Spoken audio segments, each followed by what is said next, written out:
수술실에 의무적으로 CCTV를 설치해야 한다는 이른바 수술실 CCTV법이 시행된 지 넉 달이 돼 갑니다. 하지만 법 도입 이후에 현장에서 나타난 문제점도 드러나면서 현실에 맞게 제도를 손질해야 한다, 이런 의견이 제기되고 있는데요. 자, 이 내용 취재한 사회부 윤태인 기자와 함께 자세한 내용 들어보겠습니다. 어서 오세요.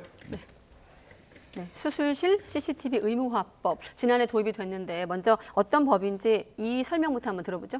네, 지난해 9월 25일부터 시행됐는데요. 날짜상으로 보면 벌써 4개월이 됩니다. 네. 예, 의료법 제38조의 2 수술실 내 폐쇄회로의 설치, 운영이라는 항목입니다. 전신마취처럼 환자 의식이 없는 상태에서 수술하는 의료기관은 수술실 안에 CCTV를 설치해야 한다는 내용이 골자입니다. 이 법이 도입되는 과정에서 좀 반대도 많았습니다. 앞서서 의료계는 수술실 CCTV 의무화가 기본권을 침해할 것이라며 헌법 소원을 제기하기도 했고요. 의료인 10명 가운데 9명이 반대한다고 주장하기도 했습니다. 네, 이 수술실 CCTV 의무화법. 자, 이 법을 도입하자고 처음 얘기가 나온 게 언제입니까? 지난 2016년이었는데요. 서울 서초구에 있는 성형외과에서 수술을 받다가 사망한 권대희 씨 사례가 그 시작점이었습니다. 이 법을 권대희법이라고 하는 이름으로 부르는 이유이기도 합니다. 네. 권 씨는 수술을 받던 가운데 일어난 저혈량 쇼크, 즉 과다출혈로 사망했습니다. 수술실에서는 담당 의사가 수술을 맡긴 했지만 과다출혈이 발생하자 이를 방치하고 수술실을 떠나거나 이후 다른 의사가 들어와 수술과 지혈을 이어갔습니다. 제가 방금 말씀드린 내용은 당시 수술 장면을 촬영한 CCTV가 있었기 때문에 수술실에서 대리 수술과 같은 불법 행위들이 이뤄졌다는 것을 증명할 수 있었습니다. 이 때문에 이후 수술실에 CCTV를 설치하자는 여론이 일기도 했습니다. 현재 병원에서는 수술실 CCTV법에 대해 안내하는 게시물을 병동 게시판에 붙이거나 아니면 환자가 입원할 때 직접 설명하는 방식으로 이루어집니다. 네.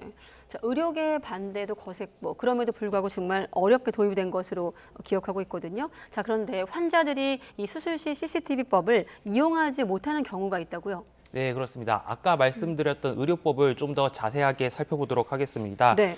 의료법 제38조의 2, 제2항을 보면 환자 측이 요청하는 경우 의료인은 전신마취 등으로 환자의 의식이 없는 상태에서 수술하는 장면을 CCTV로 촬영해야 한다고 나옵니다. 예. 다시 말해서 수술 전에 요청하지 않으면 녹화하지 않아도 문제가 되지 않는다는 겁니다.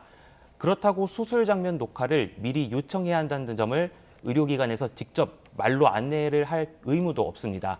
같은 법 시행규칙에 보면 이런 내용이 나오는데요. 네. 의료기관에서는 마취로 의식이 없는 상태에서 수술하는 장면을 촬영할 수도 있다는 걸 환자가 미리 알 수 있도록 안내문을 게시하는 등의 방법으로 알려야 한다고 설명합니다.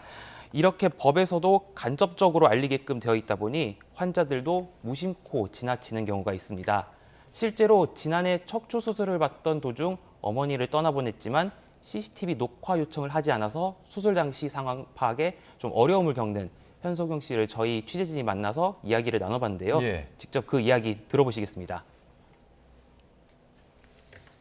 박스로 가려져 있는 다음 걸 리포트가 치우면서 아주 미스입니다. 여기에 손바닥만하게 써놓은 걸로 여기에 써놨다라고 얘기를 하는 겁니다. 그런 식으로 보이지도 않게 가려서 표기를 해놓으면 어느 누가 그걸 보고 녹화를 해달라고 얘기를 할 것이며.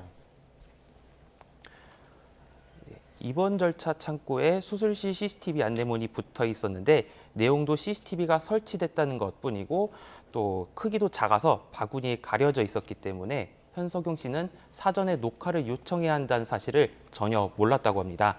이렇다 보니 수술 예후가 좋지 않아서 CCTV를 보고 싶다고 말을 해도 미리 요청하지 않으면 녹화본이 없으니 보질 못하는 문제가 발생하기도 합니다. 네. 그러니까 그럼 사전에 이제 수술실 CCTV 녹화 요청을 하면 되는 건 아니냐, 이렇게 생각할 수 있는데, 그러니까 요청을 해도 녹화가 안 되는 경우도 있다고요? 네, 그렇습니다. 지난해 서울 강남구에 있는 안과병원에서 안검하수 수술을 받던 8살 어린이 임모군이 전신마취 부작용으로 세상을 떠났습니다. 악성 고열증이라고 하는 체온이 빠른 시간에 급격하게 올라서 몸에 무리가 오는 건데요. 임군의 부모는 당시 수술실에서 악성 고열증 초기 대응이 잘 이뤄졌는지 등을 알고 싶었습니다. 하지만 저희 취재진이 임군의 아버지와 이야기를 나눠봤는데요. 수술에 들어가기 전부터 안내를 받아서 CCTV 녹화 의사도 밝혔지만 실제로 녹화본을 봐줄 수는 없었습니다. 그 사정도 직접 들어보시겠습니다. 행정실 부장님께서 처음으로 그때 이제 CCTV 영상 녹화가 되지 않았다는 이야기를 처음으로 이제 언급을 하셨습니다. 당일만 되지 않은 게 아니라 한 2달 정도 녹화가 되지 않았다라는 얘기를 또 얘기가 바뀌었죠. 결국 임 씨는 해당 병원을 경찰에 고발했고 지금은 수사가 이뤄지고 있습니다. 네, 알겠습니다. 그리고 조금 전에 우리 정진영 앵커가 좀 기사를 좀 확인하는 내용이 음성을 타고 좀 흘러갔는데 혹시 놀라셨다면 양해 말씀드리고 꼼꼼하게 좀 챙기느라 하는 과정이 좀 나갔습니다. 자, 현실과 좀 동떨어진 점이 보이는데 게다가 병원 측에서 문제가 생겼을 때 고의로 CCTV를 없앤다고 해도 큰 문제가 되지 않는다고요? 네, 그렇습니다. 만약에 수술실에 CCTV를 설치하지 않거나 혹은 촬영 의무를 위반한 의료기관에 대해서 처벌 수위가 약한 것으로 저희가 파악이 됐습니다. 벌금 500만 원이 부과되는 건데요. 수술실에서 찍은 영상을 훼손하거나 유출하면 5년 이하 징역이나 5천만 원 이하 벌금에 처하는 데 반해서 오히려 법 자체를 이행하지 않으면 더 약한 처벌에 그치는 역설적인 상황입니다. 어떻게 보면 병원 입장에서도 정말 잘못이 있었다고 가정한다면 그것이 알려져 타격을 입는 것보다 벌금을 내고 마는 것이 더 나은 상황이 생길 수도 있는 겁니다. 그러면 뭐 녹화까지 잘 됐다면 환자 쪽에서 만약에 요청을 했을 때 자유롭게 이 CCTV를 볼 수는 있는 겁니까? 꼭 그렇지는 않습니다. 왜냐하면 수술실에 들어가 있었던 의료진 모두의 동의가 필요하기 때문입니다. 이 점에서 30일로 정해진 CCTV 녹화본의 보관 기간이 짧다는 지적이 나옵니다. 수술 과정에서 의료진 여러 명이 참여했다면 동의를 받는 시간에도 긴 시간이 걸리는데요. 또 수술 이후 경과를 지켜보면서 30일이 지날 가능성이 있어서 최초 보관 기간이 90일은 되어야 하지 않느냐 이런 주장도 나옵니다. 네, 윤 기자가 취재한 내용을 쭉 들어보니까 참 이 법에 대해서 여러모로 좀 불만의 목소리도 나올 법하고 보완도 좀 필요해 보이는데 현실에 맞게 좀 법을 개정해야 되는 이런 목소리가 나올 법해요. 네, 맞습니다. 아까 제가 이제 말씀드린 것처럼 그 병원에서도 또 요 법을 다루는데 좀 어려움, 애로사항 같은 거를 이제 겪곤 합니다. 법을 따라서 내부에 안내문을 게시해도 어디까지나 이게 간접적인 안내이기 때문에 수술 중에 안 좋은 일이 생기면 언제 사전에 녹화 요청을 받았냐 하면서 병원과 환자가 분쟁에 휘말릴 수도 있는 가능성이 있는 겁니다. 이미 병원에 있는 환자 측에서도 법에 미흡한 점이 있어서 현실적으로 법을 바꿔야 하지 않느냐 이런 주장이 제기되고 있는데요. 이 내용 직접 들어보시겠습니다. 촬영을 거부할 수 있는 예외 사유가 너무 넓고요. 촬영한 영상을 또 활용하는 것도 굉장히 제한되어 있고 굉장히 환자들이 활용하는데 제한이 될 수밖에 없는 상황이라서 현장의 환자들은 불만이 많은 상황입니다.